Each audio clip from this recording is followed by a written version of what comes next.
What's up, guys? Welcome to today's show. Transfer news coming. I'm going to start off with the big saga again, which is Declan Rice. It appears that Manchester City have stolen a march on Arsenal. They're now in advanced talks to sign a midfielder ahead of Arsenal, but apparently his preferred choice is Arsenal. So, as Arsenal fans, we have to wait to see if Arsenal are going to come in with a third bid and just completely outbid. Here's the money. Give him two choices. West Ham, get the money either way. And he chooses the club he wants to go to. But Arsenal have to match or better Manchester City's offer. And it's going to be interesting to see what Arsenal do. Because to me, Arsenal are moving like amateurs. They're moving like idiots. The whole world knew you wanted Rice months ago. You've come in, apparently personal talks are done. All the lies, all the paper talks and all this crap. You come in with a low ball offer for the first bid. You come in with a slightly higher low ball offer for the second bid. West Ham say no twice. Why do Arsenal always do this? They always faff around for their first choice signings, give stupid offers that they know is not going to be accepted, because a player like Declan Rice, he's going to have many suitors, like I've said before. If you're the only one that want the player and he's got a year left, then West Ham have no choice. But there's multiple clubs that want Declan Rice. Bayern, Manchester United, Manchester City and Arsenal, probably a bit more. So why not get the job done and act like a big club? I don't know how this is going to go. If Arsenal do what they've done in the past and con the fans, act like a small club and not pay the money, then Manchester City will get Declan Rice. They don't need Declan Rice, because I don't think Declan Rice can do the Gundogan job. Declan Rice is basically Rodri, but a shitter version, but better than Calvin Phillips. So if it means that, I don't understand it, I don't see it, because I believe if City signed Declan Rice, they're still going to need a midfielder to replace Gundogan, because Declan Rice ain't nothing like Gundogan. And he will be sort of like Rodri's, Pep might rotate between Rodri and Declan Rice because they'll play the same position. I believe Calvin Phillips will then be sold. Either he will be part of the deal for Declan Rice, or he'll be sold to another club regardless. Because if Declan Rice comes in, Calvin Phillips will be surplus to requirements. So City don't need him, but I believe they will sign him to stop Arsenal signing him, because they know if Arsenal sign Declan Rice, that will bring Arsenal closer to City, and City may see Arsenal as their closest threats at this moment in time. And according to last season, that is factually true. So if Arsenal know that City are going to sabotage this move so Arsenal don't get stronger, Arsenal must sign Declan Rice, and they must swing the balance of power back to us, because the balance of power is with City and the rest of the Premier League is far away. So it's going to be interesting. I do believe that Arsenal will come in with a third offer, because if they were pulled out of the deal, they would have said it by now. They would have said they're pulled out. So let's just see what happens on this front. Arsenal fans, don't lose hope, but I've sort of explained how I see this going. I do believe if Arsenal match Manchester City's bid, or they better it, he will come to Arsenal.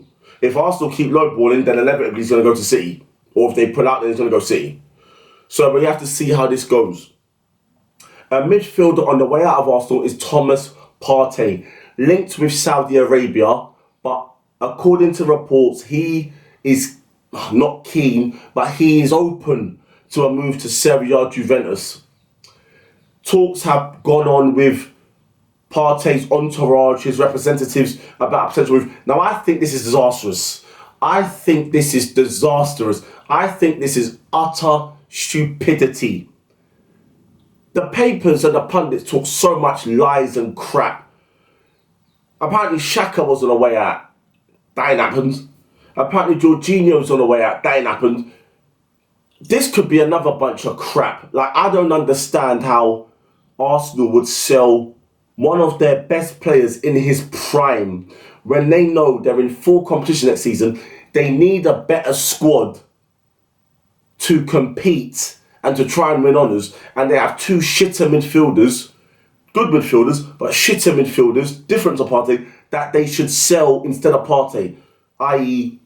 Xhaka and Jorginho. Xhaka can go to the Bundesliga. Jorginho, apparently he's wanted by Lazio. So I hope this is crap. I hope this is nonsense.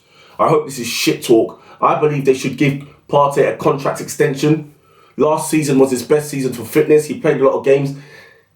He did sort of fall off towards the end of last season with terrible performances, but the whole team did, with exceptions of maybe Granit Xhaka and Martin Odegaard.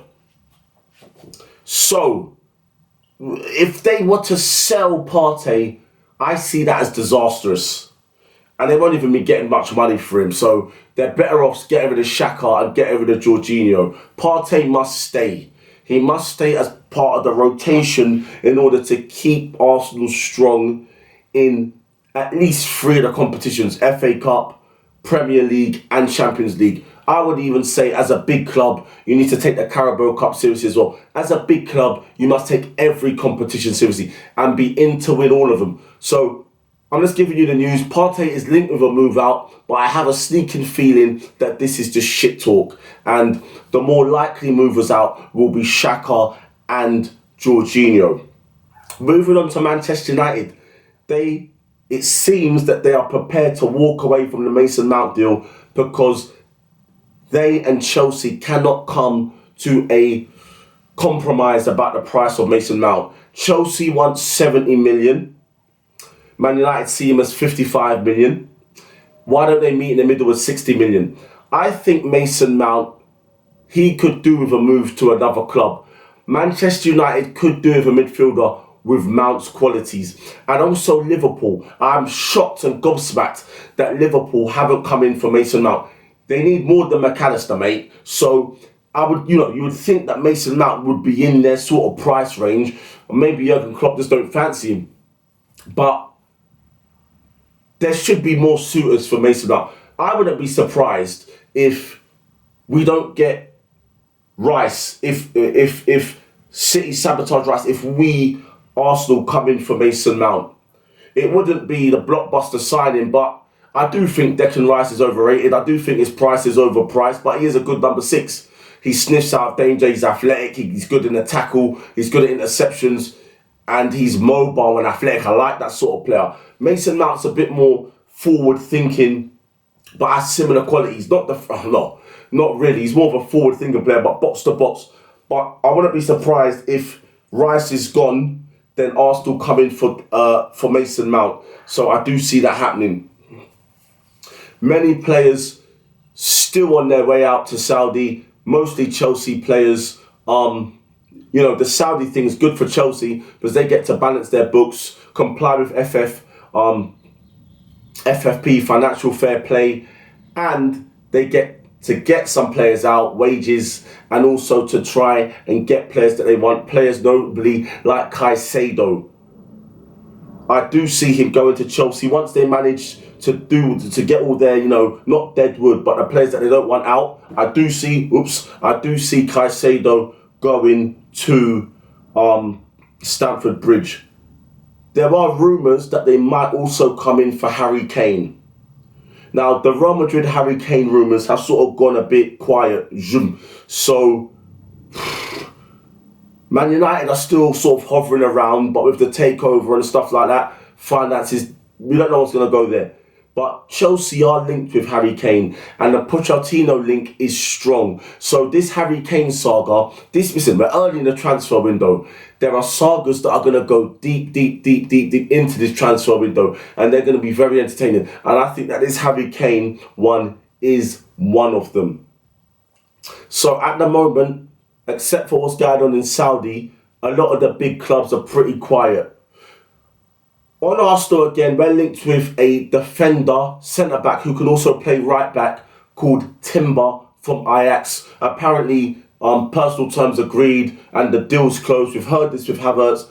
We're hearing this with Timber also. Arsenal are linked with a lot of players. Transfers do take time, but with Arsenal, they seem to take longer than other clubs. I don't know why, because they're counting the pennies and all that. But this signing, Timber from Ajax, looks like it's going to happen along with Kai Havertz from Chelsea. So Arsenal fans, sit tight. Football fans, sit tight. I will bring the news as soon as I get it, as fast as I can. Alright guys, it's Friday. Whatever you do this evening, enjoy yourself on Saturday. It's going to be glorious weather this weekend, so enjoy it. Get all that lovely vitamin D in. So guys, if you like what you see, if you like what you hear, please smash the like, comment, share and subscribe, and I'll see you tomorrow for another one.